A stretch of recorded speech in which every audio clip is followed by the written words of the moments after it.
Hey there, fellow dreamers and storytellers.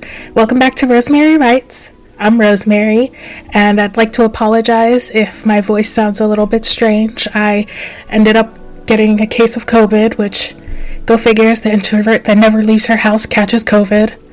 But we're going to ignore that for now and get back on to what today's topic's actually going to be. So today is going to be something that I'm struggling with during my writing process, and I've been working on it for a while, but it's still something that is very hard for me, and it's dialogue. As an introverted woman who lives alone, speaking aloud is not something that I actually do often, and when I do, I can tend to come off as awkward. Add that to the fact that I was raised bilingual, and you've got some recipes for some pretty strange pauses and gaps in my speech. And that's not even adding the whole millennial pause thing that we've pretty much all got going on. It's not uncommon for me to start a sentence in English, hit a wall, and suddenly my brain is scrambling for the right word in another language. So speaking has always been more challenging to me than writing is, and I think a lot of it comes down to the combination of my introvertedness and the navigation between those languages. It's like my brain is constantly running two operating systems, and sometimes they just don't sync up the way I want them to. So when it comes to dialogue, whether in real life or in writing, I find myself needing to put a lot more effort into it to make it feel natural. Over the years, I have read books on the art of dialogue. I've watched countless YouTube videos from writers and speakers who seem to have it all figured out, and yet it's still something that doesn't come naturally to me. Maybe if you've experienced something similar, watching these videos or reading these books and thinking, that makes sense, but when you actually try to apply it, it doesn't click. And it can be frustrating, especially when you're trying to put so much effort into improving. To get better at it, I've actually started watching movies a little more critically, and I've been taking notes on dialogue and trying to figure out what works and what doesn't. And the one movie that I've revisited lately, and has some really amazing dialogue, is actually a movie. It's called Good Will Hunting, starring Robin Williams, and it is literally a masterclass on how to write dialogue that feels authentic, deep, and meaningful. So today I want to break down a few examples of dialogue of one character speaking something that makes an impact, and then a few more examples of back and forth dialogue. The first example I want to talk about is the famous park bench scene between Robin Williams' character, Dr. Sean, and Matt Damon's character, Will Hunting. In this scene, Robin Williams' character delivers a monologue that is really powerful.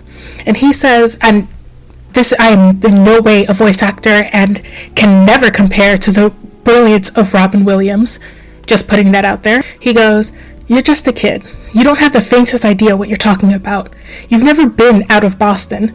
So if I asked you about art, you'd probably give me the skinny on every art book ever written. Michelangelo? You know a lot about him. Life's works, political aspirations, him and the Pope, sexual orientation, the whole works, right?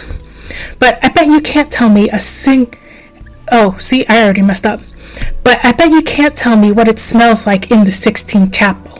You've never actually stood there and looked up at the beautiful ceiling. Never actually, I literally have it written in front of me and I'm messing it up so hard." But that dialogue, it works on a lot of different levels. First of all, it's mostly grounded in the character themselves. Robin Williams' character, his words reflect his life experience, his wisdom, his understanding of people. He's not just talking to Will. He's challenging him, forcing him to confront the limits of his knowledge and experience. The dialogue is beautifully paced. It's a monologue, but it doesn't really feel like one. It feels like a conversation, even though there's only one character speaking, because it deeply connects to Will's character arc. The use of concrete details, like the smell of the Sistine Chapel, grounds the abstract ideas he's describing and making them feel real and tangible. So the next example of a single line that's really amazing dialogue comes from a moment later in the film where Will confronts Sean about his life choices. Will says, "You're sitting on a winning lottery ticket. You're too scared to cash it in, and that's bullshit because I'd do anything to have what you've got." And what's brilliant about this dialogue is both in its delivery and its complete and utter rawness. Will is lashing out and projecting his own fears and insecurities onto Sean. The dialogue is direct and emotional and confrontational, but it also reveals a lot about Will's character. He's scared. He's scared of failing, scared of being vulnerable, and fear comes across as anger. And the dialogue is simple, but it's packed with so much meaning that it pushes both characters to a deeper level of honesty with themselves and each other.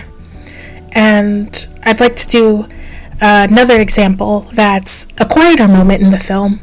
When Sean is talking to Will about his late wife, he says, "People call these things imperfections, but they're not. That's the good stuff." And I am so bad at these quotes. I am so sorry. Let me try again. People call these things imperfections, but they're not. That's the good stuff. And then we get to choose who we let into our weird little worlds. You're not perfect, sport. And let me save you the suspense. The girl you've met? She's not perfect either. But the question is whether or not you're perfect for each other. And that dialogue, again, in its delivery, is very quiet compared to a lot of the more verbose and emotional scenes throughout the movie. And it's a nice way to convey deep truths in a way that feels natural yet unforced. Sean isn't preaching to Will. He's sharing something deeply personal, something that shaped his own life. And this dialogue is conversational, but it's also profound. It's a moment of connection between characters, and it's also a moment that resonates with the audience because it speaks to a truth that a lot of us have experienced, and maybe not in the romantic sense that Will was going through, but in our everyday lives with our friends, with our families. Now, the last example I'm going to use before I get into the conversational examples is at the very end of the movie, Sean reads a note Will left him, and the note simply says, "I had to go see about a girl." And the line is a callback to an earlier story Sean told about how he missed a big sports game to go see his future wife. What's remarkable about this line, it's how simple it is. It's just one sentence, but it carries the weight of almost everything that's happened throughout the film. It's a moment of resolution, of character growth, of hope for the future. The dialogue is minimal, but it's incredibly effective because of its callback to the previous scenes and to exactly what that simple line means. Now, I'm going to talk about a few examples of conversational scenes. And the first one I want to talk about, it might be one of the more well-known ones, and it's the "It's Not Your Fault" scene. It's honestly one of the most emotional scenes in the film, and it's hard for a lot of us to watch because we can understand it on a very personal level. And Sean helps Will confront his painful past, and it's essentially Sean saying, "It's not your fault," over and over, softer, as he moves closer, and Will keeps saying, I know, until one of the "it's not your faults" just makes Sean snap. And he says, "I know," more forcefully, pushes him, and Sean continues, unwavering and gentle, "It's not your fault." And when Will begins to break down, he says, "Don't fuck with me, Sean, not you." And Sean again repeats, "It's not your fault." And then Will starts crying and collapses into Sean's arms. And the exchange is so simple, but it's so powerful. The repetition of "it's not your fault." It's something that those who have experienced things like this get told all their time, but being told it and believing it are two vastly different things.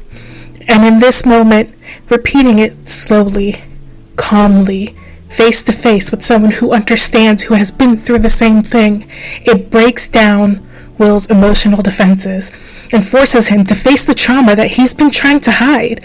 Sean's persistence, combined with Will's initial resistance, creates an actually realistic portrayal of someone slowly coming to terms with their pain. And the dialogue is minimal, but it emphasizes the emotional weight of the scene that makes it so impactful. Now, this next scene I'm going to talk about is actually a callback to one of the single lines that I referred to earlier. And the dialogue takes place during an argument between Sean and Will, where Sean calls Will's fear of taking risks out. And Sean says, "You're not perfect, sport, and let me save you the suspense. This girl you've met, she's not perfect either, but the question is whether or not you're perfect for each other."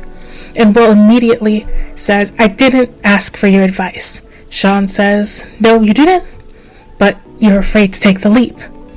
Will, what are you talking about? Sean, you're scared shitless to put yourself out there, to follow through on commitment. You're terrified of what might happen if you actually take a chance. Will, you think I'm scared of being hurt? Sean, no, I think you're scared of having something good, something real, and then losing it. You push people away before they can get too close. Will, very angrily, you don't know me. Sean replies calmly, I know you, because I see myself in you. I know what it's like to be scared, to feel like you don't deserve something good. That's bullshit, Will. You deserve better than this. And the scene is a classic example of dialogue that digs into a character's fears and insecurities. Sean here, he doesn't sugarcoat his words. He's not being gentle, because at the moment, gentle is not what Sean needs. I mean, being gentle is not what Will needs. He confronts Will, forcing him to confront his own avoidance of emotional risk. The dialogue is realistic in the way it ebbs and flows, and with Will's defensiveness clashing against Sean's calm persistence, it's a battle of wills, and each line serves to push the characters closer to a breakthrough. And once again, it's just, in the minimal way the dialogue is written, it says more than if this was superfluous. The simplicity makes it more.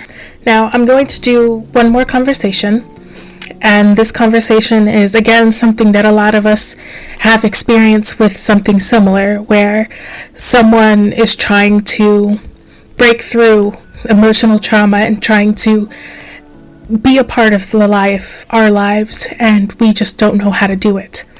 And this is the Skylar conversation. In this scene, Will tries to push Skylar away by mocking her plans, but Skylar doesn't let him. She confronts him. And Skylar goes, "Why can't you just let me in? Why do you have to make it so hard?" Will, I don't know what you're talking about. Skylar, yes you do. You're afraid of what could happen if you let someone love you. Will, you don't know me. You don't know what I've been through. Skylar, then tell me. I want to know, but you have to let me in, Will. You have to stop pretending you don't care. Will, I'm not pretending anything. I just don't need you. Skylar, yes you do. You're pushing me away because you're scared. But I'm not going anywhere, Will. I'm not leaving just because you're trying to make it easier on yourself. Will, softening slightly, you don't know what you're asking for. Skylar, maybe not, but I'm willing to find out if you'll let me.